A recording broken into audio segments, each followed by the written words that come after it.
We're ready to move on then? Alright. Awesome. So look at this packet that you were given. It has this little guy thinking up the front, pencil to his head. Are you okay? Again, we're talking about why is this important. Just look at the top. It says reading strategy 5 comprehension key, determining importance. So look up, there's a quote. Here we have an abundance of information, but information alone is meaningless. It has to be thought about, organized, and then internalized. And then maybe you will end up with knowledge. Think about that for a second. Take a pause. Moving on. Every piece of reading, whether it is fiction or nonfiction, has a great deal of information. As a reader, we must be an active reader and determine which piece of information is critical to the overall understanding of the piece. So that was a lot of information in one little sentence. What I want you guys to do, we're going to move up closer, so we're not all scattered around. We're going to move up closer so that you each have a partner, and I want you to talk to your partners about what you think an active reader is.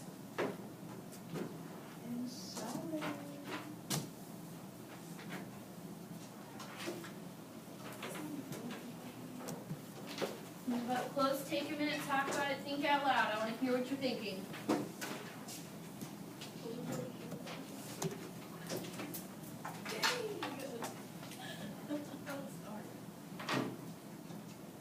What is an active reader? What does this mean? What does this look like? Restroom, I can't give out passes. I'm sorry. Classes. Wait till she gets back. By the sound of your silence, I'm thinking we all have the best answers ever. So what is an active reader? Tell me, what do you think? Austin, what do you think? It's an active reader. Someone that can read on their own? Let's look at that sentence again. Sorry, what?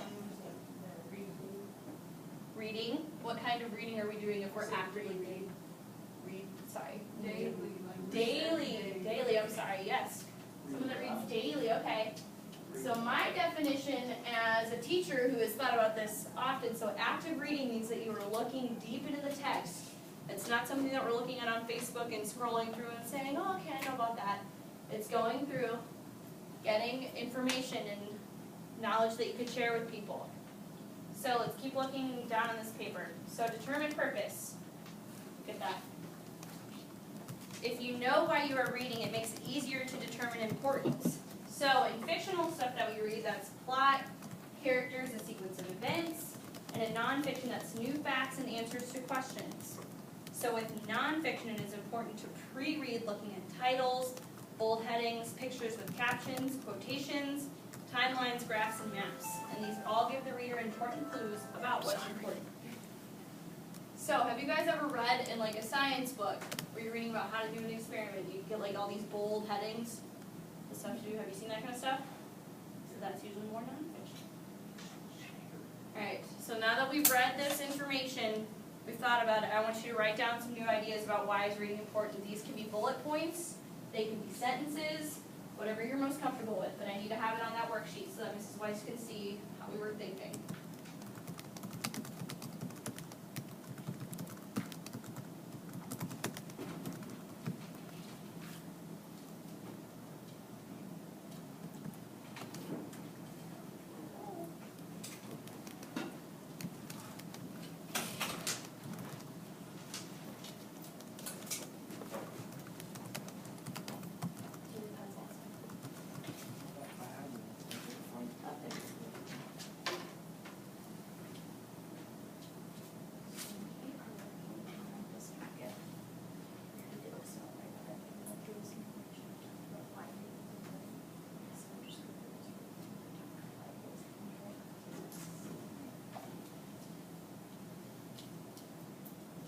Alright, it's my small group of friends. What do we have written down?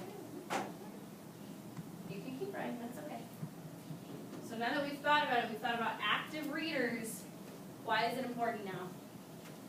Have our ideas changed or are they still the same?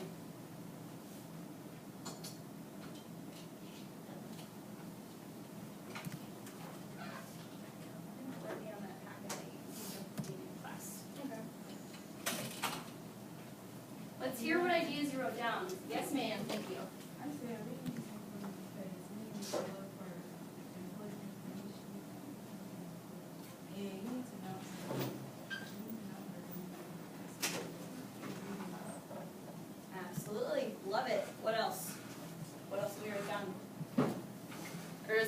good encompassing idea of why reading is important to us as a group. Does that sound good? Give me a thumbs up if you think we're ready to move on, if you think we got enough information off of that page. No? What are we missing? Okay. Let's move on. The second page of our worksheet. It says reading strategy, 6 comprehension keys, synthesizing. That's a big new word. Does anyone know what synthesizing means? We've heard it before. Yeah? Heard it before maybe? Let's look at this story and see if we can get more information. So, top of the page. When readers synthesize or combine everything into a whole, they identify the essential storyline and ask, what does it all mean to me? Readers pull more meaning from the text as they generate questions, apply background knowledge, and discuss it with others. It's like a road or a journey. In other words, synthesizing means that you have to think about the story. You cannot simply read the words on the page and say you are done, because that is not reading. That is not reading. Just looking at it saying, oh, I know what it means. Not reading at all. So now that we've looked at that, what do we think synthesizing means? I want you to stand up, get the blood moving, stand up, move around, talk to a partner, and tell them what you think synthesizing means in your own words. Stand up. Stand up. Even if we're talking to our partner next to us, stand up and move around. We're going to get the blood flowing to our heads. Stand up and talk. Stand up and talk to your partner. Stand up and talk to your partner.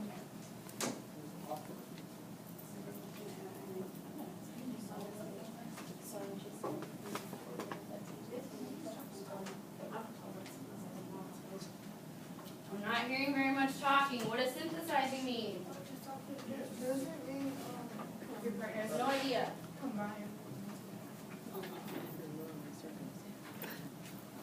Alright. Do we feel like we moved enough? Yes? Then let's sit back down. Oh, think about the story. Look, I'm getting answers as we're moving. Alright, so what does synthesizing mean? What did you guys say to your partners? I heard some good answers. What did you say about your answer? Combining everything. So you're reading a story and then combining it all. Austin, did you have an answer? Think about the story. Let's move on now that we know what synthesizing is. So, go where it says directions. Read the following children's table, and while you read, complete the T chart for notes and thinking. Under notes, write down main ideas and facts from the story. Under thinking questions, write down any question that comes to mind while you read. So that little box at the bottom of the page is what we're going to be filling out while we're reading. I'm going to read this out loud to you because later I'm going to ask you to read. I'm going to show you what I want you to do. So, the mouse and the lion. A lion lay asleep in the forest, his great head resting on his paws. A timid little mouse came upon him, unexpectedly, and in her fright and haste to get away, ran across the lion's nose. Roused from his nap, the lion laid his huge paw angrily on the tiny creature to kill her. Spare me, begged the poor mouse. Please let me go, and someday I will surely repay you.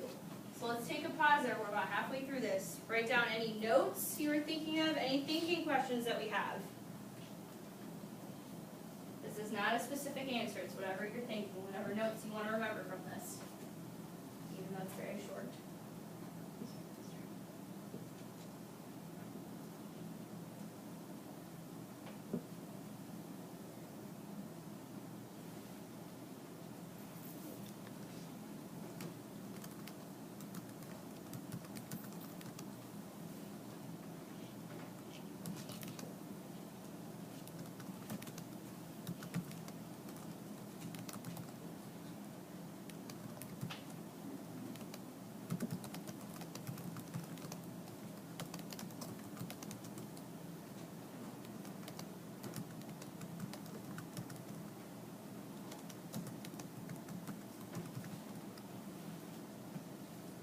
Done, put your pencil down, look up front of the board so I can tell everybody to go.